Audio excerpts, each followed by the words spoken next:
when dealing with the book of Revelation. Al tratarse del libro del Apocalipsis, algo que despierta el interés de muchas personas es saber quiénes son los dos testigos del Apocalipsis en el capítulo 11. Ahora, si estás viendo este video creyendo que voy a decirte quiénes son, yo nunca haría tal cosa, porque la Biblia no revela quiénes son. La Biblia dice a quién se parecen, pero no nos dice quiénes son. No revela su identidad. Solo nos dice que son fieles, que sirven a Dios, que profetizan, dan testimonio, y hay algo que puede ser muy sorprendente. Para encontrarlo, toma tu Biblia y vamos a buscar ese pasaje, libro de Apocalipsis, capítulo 11.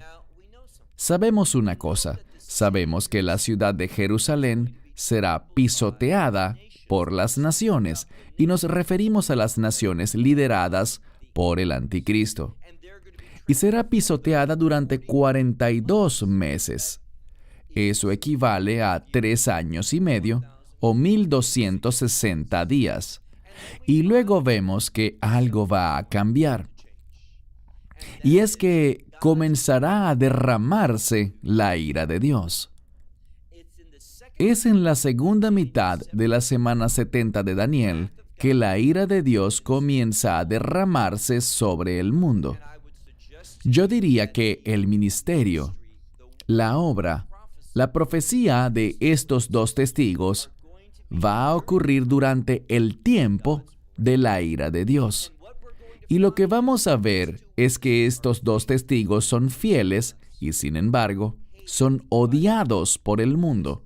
Esto nos revela algo, y es que, en términos generales, al mundo no le gusta la profecía. Es tan decepcionante que uno de los lugares de donde menos se esperaría que vinieran los sermones hoy en día sea de los profetas. Esto es un gran error. Deberíamos centrarnos en los profetas porque la revelación de los profetas nos dice qué hacer para que seamos hallados fieles en los últimos días. Iniciemos. Apocalipsis 11 y vamos a empezar con el verso 3. Literalmente dice, y yo daré mis dos testigos. Esto muestra un carácter hebraico, porque en hebreo podemos usar la palabra noten, dar, en el sentido de poner o colocar. Así que esto se entendería mejor así. Yo pondré mis dos testigos, los pondré en el lugar, los asignaré a este ministerio. Y dice, y ellos profetizarán por 1260 días, y están vestidos de cilicio. Yo sugeriría que el cilicio se refiere a arrepentimiento, que ellos están llamando al mundo a que se arrepienta, pero el mundo no querrá arrepentirse. Y cuando vemos ese tiempo de los juicios de las trompetas y los juicios de las copas, Dios está llamando a la gente a arrepentirse, pero ellos no lo hacen. Ellos se niegan a apartarse de su perversidad. No se comprometen con la verdad ni la justicia, sino con sus propios comportamientos idólatras, malvados y perversos. Y es por eso que estos profetas, que son fieles a Dios, serán rechazados por el mundo. Bien, de nuevo, vemos que profetizarán vestidos de cilicio por 1260 días. Verso 4. Estos son los dos olivos y los dos candeleros. Lo que esto nos dice está en relación con una profecía del libro de Zacarías y busca simplemente decirle al lector que ellos han sido ungidos por Dios. Y ellos manifiestan, su profecía manifiesta iluminación. Ellos dan luz y verdad a las naciones, al mundo. Pero nuevamente, a pesar de ser ungidos por Dios, a pesar de ser instrumentos de revelación, de iluminación de la verdad de Dios, vamos a ver que los rechazarán. Y aquí vemos algo muy importante. Dice, estos son los 2 olivos y los 2 candeleros. Ellos están delante del Dios de la tierra, de pie. Eso demuestra su unción, que ellos han sido designados por Dios para este propósito de profetizar. Y una vez más, van a ser rechazados.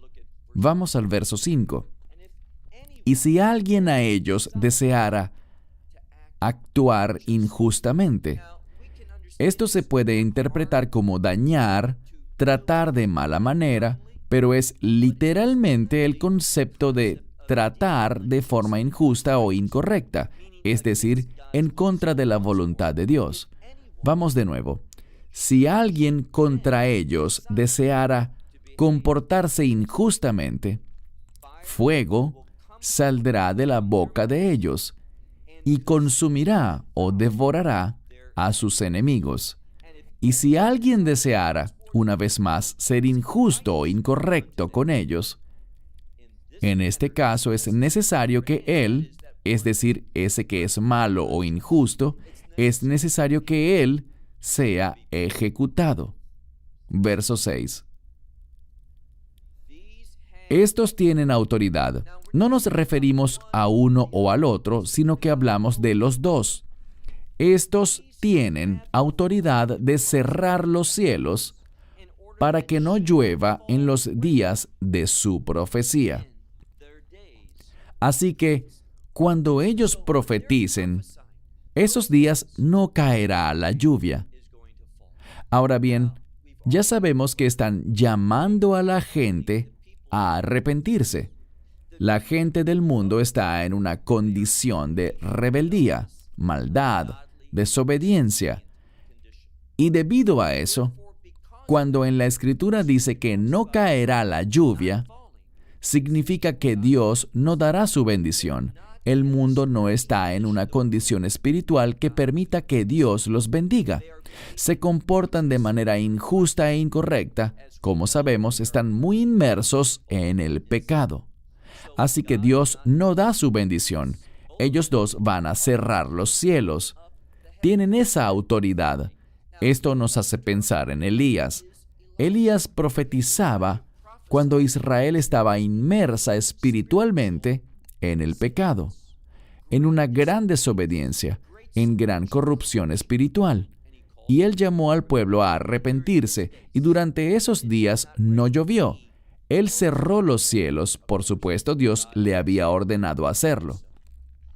Y también nos dice que no solo no lloverá durante esos días de su profecía, sino que también dice, y ellos tienen autoridad sobre las aguas para convertirlas en sangre. Esto es importante porque nos lleva a recordar a Moisés. Moisés significa un cambio. Vemos que Moisés no solo tenía el poder de convertir el agua en sangre, sino que vean otra cosa, y para herir la tierra con toda plaga cuantas veces ellos quisieran. Así que estos dos testigos cierran los cielos como Elías y también tienen el poder de convertir el agua en sangre y también de herir la tierra tantas veces como quisieran con plagas. ¿Recuerdan? Durante la obra de Moisés hubo esas 10 plagas que azotaron a Egipto. Y este es el asunto importante. Todo esto eran preparativos para la redención de Israel. Y eso es lo que está anunciando ahora. De la misma manera que Elías, ese profeta de Dios, fue llamado para que pudiera ocurrir un cambio en el pueblo, y lo hizo cuando les dijo, no pueden ser bendecidos por Dios en esta condición espiritual. ¿Por qué? Porque cayeron en idolatría, se servían a sí mismos y seguían a ídolos, en lugar de servirle a Dios y seguir la verdad. Moisés anuncia una redención por venir, y esto es lo que el pueblo de Dios debería esperar también en los últimos días. Así que tienen la autoridad de herir la tierra con toda plaga, tantas veces como ellos quieran. Verso 7. Y cuando ellos hayan acabado su testimonio, ¿qué sucederá? Solo cuando ellos hayan acabado, vemos que pasa algo. Luego habla aquí de una bestia, y se trata de ese imperio malvado, el imperio del anticristo. Esa bestia que surge del abismo hará algo, hará guerra contra ellos. Y aquí viene lo sorprendente. Y los vencerá, saldrá victorioso sobre ellos. Esto es importante porque en la mayoría de las historias queremos que los buenos resulten victoriosos, que derroten a sus enemigos, pero esto no sucederá en este mundo. Más bien los buenos serán derrotados, van a ser vencidos. Ellos no van a experimentar la victoria en el corto plazo. Ellos van a ir a la batalla y la perderán. Seguimos leyendo. No solo van a ser derrotados, sino que también dice que esa bestia, ese imperio, los matará. Verso 8. Y sus cuerpos sobre las calles de esa gran ciudad. ¿Qué ciudad? La cual es llamada espiritualmente Sodoma y Egipto. Uno pensaría en Sodoma y Gomorra, pero aquí dice Sodoma y Egipto. Ahora bien, Sodoma se refiere a un gran pecado, una abominación, y Egipto se refiere al mundo. Y aunque él llama a esta gran ciudad Sodoma y Egipto, sabemos que estamos hablando de Jerusalén. ¿Por qué? Dice, donde también nuestro Señor fue crucificado. Él fue crucificado en Jerusalén, así que eso describe la condición deplorable y pecaminosa de la ciudad santa de Jerusalén. Pero aún así, del mismo modo que Israel, según escritos judíos, Israel y Egipto habían caído espiritualmente en una gran corrupción moral, perversidad a nivel espiritual, muy alejados de Dios, casi hasta el punto de ser reprobados. Pero entonces, en el último momento, Dios los redimió. Y eso es lo que Dios hará con los hijos de Israel en los últimos días. Principalmente, esto no es para los creyentes. Cuando estos dos testigos hablen, el rapto ya habrá sucedido. Les he comentado que la ira de Dios será derramada en medio de su testimonio. ¿Cómo sabemos eso? Porque no hay bendición, no llueve. Vemos que estarán sucediendo plagas a través de esos dos testigos. Entonces dice aquí, y sus cuerpos sobre las calles de esa gran ciudad que es llamada espiritualmente Sodoma y Egipto, donde también nuestro Señor fue crucificado. Verso 9. Y los que provenían del pueblo, de las tribus, y de las lenguas y las naciones, verán los cuerpos de ellos por 3 días y medio.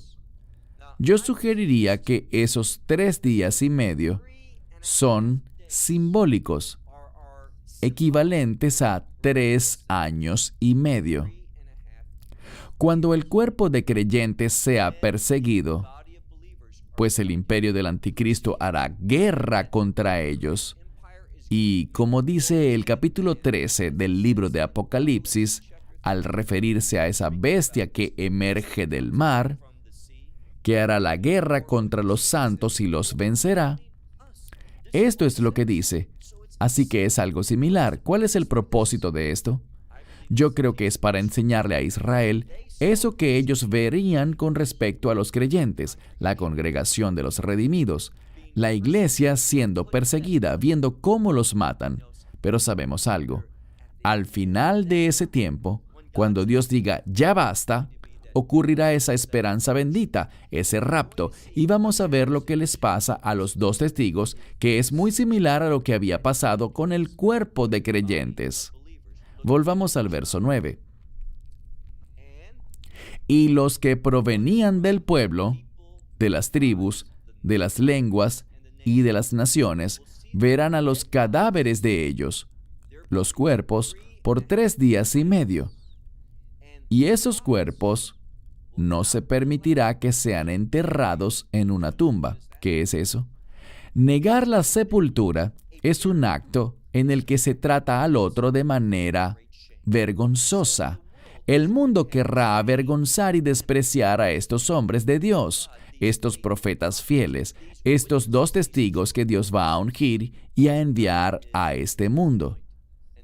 En lugar de escuchar la verdad, el mundo va a rechazar la verdad. El mundo despreciará y avergonzará a aquello que es verdadero para Dios. Verso 10. En el verso 10 nos encontramos con algo que vemos frecuentemente, y eso se refiere a aquellos que residen en la tierra. Comúnmente en el libro de Apocalipsis se habla de los residentes de la tierra y los residentes del cielo. No tiene nada que ver con el lugar donde están físicamente, sino que tiene que ver con su compromiso, su ciudadanía, si pertenecen al mundo o si pertenecen al reino. Así que, los que pertenecen al mundo, los que no tienen relación de pacto con Dios, esos son, como dice aquí, los residentes de la tierra. Veamos el verso 10. Y los que residen en la tierra se gozarán sobre ellos y se alegrarán y se enviarán regalos los unos a los otros.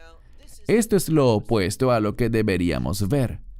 Ellos deberían estar de luto por la muerte de esos 2 hombres fieles, de esos testigos santos, de estos profetas.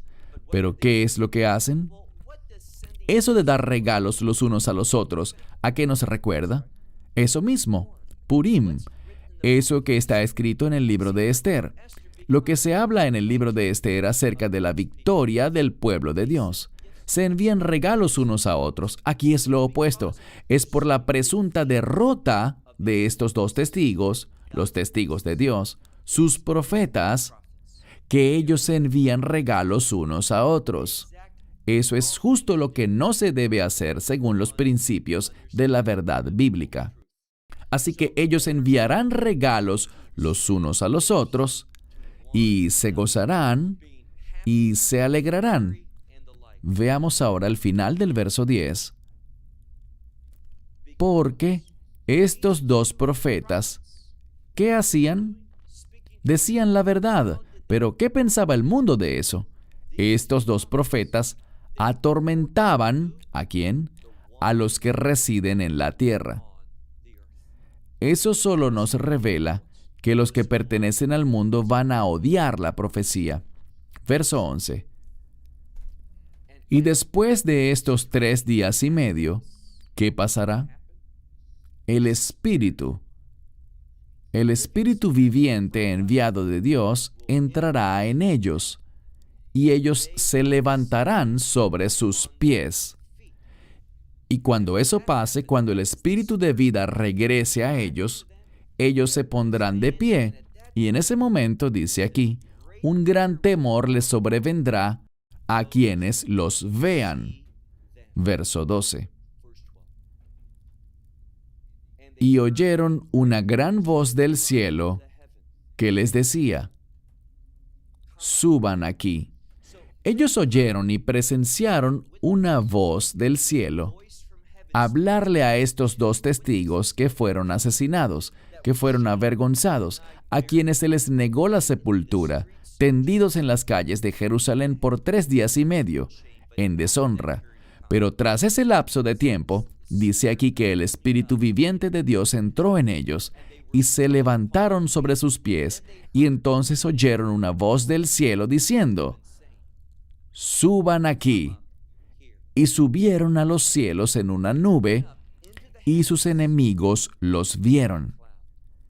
Y en esa hora sucedió un gran terremoto. Bíblicamente hablando, un terremoto es un propósito. Cada terremoto en la Biblia tiene una relevancia mundial. Es para todo el mundo. Lo que sucedió no era solo para ciertas personas, sino para todas las personas. Ellos presenciaron una resurrección. Esto es importante porque siempre que se menciona o se insinúa el término resurrección, ¿qué nos viene a la mente? El reino. He enseñado eso muchísimas veces en varios de nuestros estudios. Ellos fueron vencidos en el mundo natural, en sus cuerpos. ¿Y qué? No les den tanta importancia a sus cuerpos, a sus vidas. Denle importancia a la obediencia, a cumplir los objetivos, los propósitos de Dios. Si mueres, ¿qué importa? Si te odian, ¿qué importa? Si el mundo te deshonra y te desprecia, ¿qué importa? Al final Dios va a hablarte y su espíritu, el espíritu mismo de vida, entrará en ti. Te pondrás de pie y te llamará para que vayas al cielo. Eso es lo que dice aquí. Y todos los enemigos van a presenciarlo. Volvamos a la mitad del verso 12. Y los enemigos los verán. Y en esa hora hubo un gran terremoto. Y 1/10 parte de la ciudad cayó. Un énfasis en el juicio. Se ve entonces el juicio cuando ellos subían. En esa misma hora en que ellos subían hubo esa relevancia, esa insinuación del juicio de Dios. Ahora pasemos a la segunda parte del verso 13. Dice: y murieron en ese terremoto los nombres de los hombres, es decir, la identidad de 7,000 hombres. Y el resto de ellos estaban espantados, se asustaron y dieron gloria al Dios del cielo. Yo diría que aquellos que vieron eso, los que dieron gloria a Dios, son hijos de Israel. Esto mayormente, aun cuando los testigos les hablaron a todos, pero ¿desde dónde hablaban? No tenemos que adivinar. Dice claramente que era en Jerusalén. Eran los profetas del Dios de Israel y le hablaban principalmente a Israel. Ellos fueron los que presenciaron esto y le dieron gloria a Dios. Ellos fueron cambiados por la profecía. Y quiero cerrar con esta última cosa. Es la profecía lo que puede traer grandes cambios a tu vida. Estudia la profecía. No es por casualidad que Dios usara 2 testigos que eran profetas de Él. No importa cuál es su identidad. Si Dios hubiera querido que lo supiéramos, nos lo habría revelado. Pero lo que sí nos dice es que su pueblo estaba en un estado de corrupción espiritual. Ellos reflejaban al mundo en lugar de reflejar la verdad de Dios. Pero con la revelación profética habrá un cambio en el pueblo verdadero de Dios. Ellos oirán la profecía y van a arrepentirse. Ellos van a darle la gloria a Dios. Eso es lo que esos 2 testigos le traerán a los hijos de Israel. Y cierro con eso. Hasta una próxima ocasión. Shalom desde Israel. Shalom from Israel. Esperamos que te hayas edificado con el mensaje de hoy y lo compartas con otros. Te invitamos a seguir nuestros estudios cada semana por este canal y por el portal de YouTube de Amarás a Israel. También puedes descargar nuestra aplicación móvil gratuita, Mi Estudio Bíblico. Finalmente, para obtener más información sobre nosotros, visita nuestra web amarasaisrael.org, donde encontrarás otras conferencias de Baruch en audio, video y texto. Hasta el próximo programa. Que el Señor te bendiga en Yeshua HaMashiach, Jesús el Mesías, mientras caminas con Él. Shalom desde Israel.